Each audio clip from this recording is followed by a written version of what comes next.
Bonjour, aujourd'hui je vais vous expliquer comment je prends un prix de sang veineux. La première étape est désinfecter les mains. La deuxième étape est recueillir des données. Ce sont les données générales sur le patient, l'identification et l'état général, etc. Il faut activement interroger l'identité du patient en utilisant une question ouverte. Demande son prénom, son nom et sa date de naissance. Il est également important de collecter des données sur le patient liées à la prise en charge. De quel matériel avons-nous besoin pour une collecte de sang? On a besoin d'un plan de travail mobile, commencé par un plan de travail propre et désinfecté, l'alcool pour les mains, des gants non stériles, une bande de compression, une aiguille de ponction veineuse d'un diamètre de 18 à 22 gauche et des réchanges, des tubes collecteurs et des réchanges, un adapteur, solution d'alcool à 70%, pansement rapide et pansement adhésif, une formulaire de demande de laboratoire, autocollant d'identification pour les tubes et le récipient pour objet tranchant. Donc, on commence. Salutez le patient par son nom et présentez-vous. Donc, je dis « Bonjour Monsieur Lecoutre, je m'appelle Beau et je suis l'infirmière. Aujourd'hui, je vais prendre un prix de sang. C'est bon pour vous ?» Après, je vais vérifier si l'identité du bénéficiaire des soins correspond aux données du dossier infirmier et du formulaire de demande.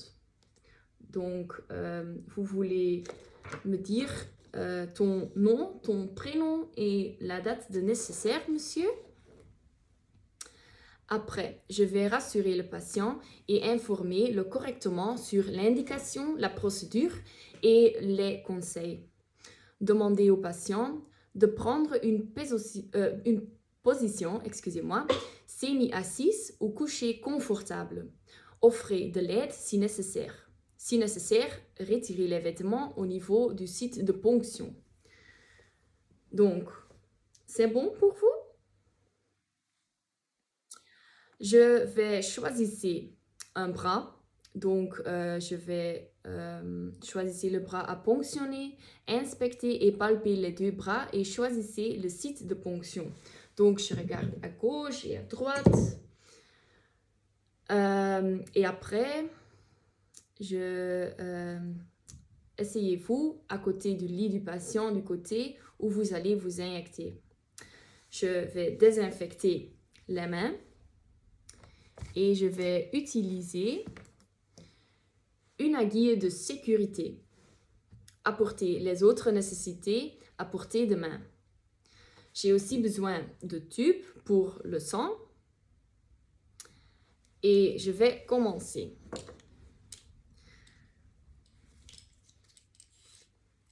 Appliquez la bande de serrage à hauteur du haut du bras à 10 à 20 cm au-dessus du coude. Donc, monsieur, attention. Ça va pour vous?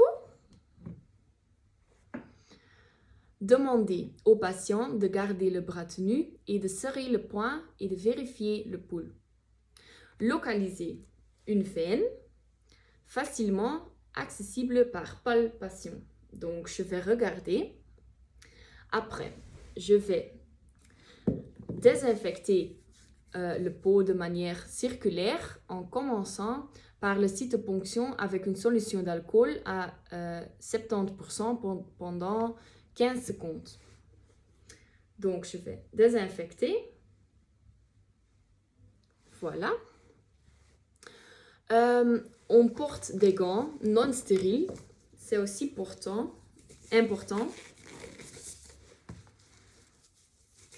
Donc, comme ça. Positionnez le bras à ponctionner allongé et en supination. Désinfectez vos doigts quand c'est nécessaire.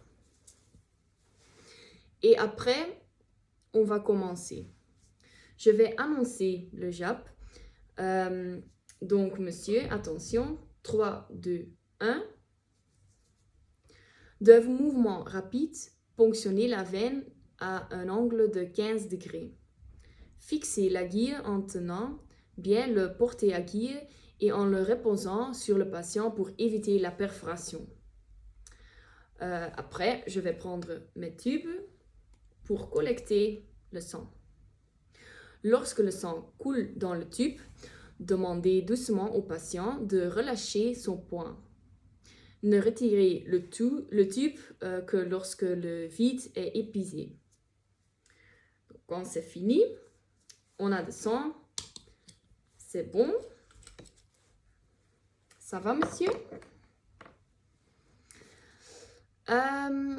Mélangez tout additif avec du sang comme ça, doucement, environ 10 fois. Retirez le dernier tube du transport et après, on prend la fourmilière et on va contacter le laboratoire pour contrôler le sang. Donc, monsieur, c'est fini. Je vais te donner comme ça. Ça va, monsieur? Ok, c'est fini.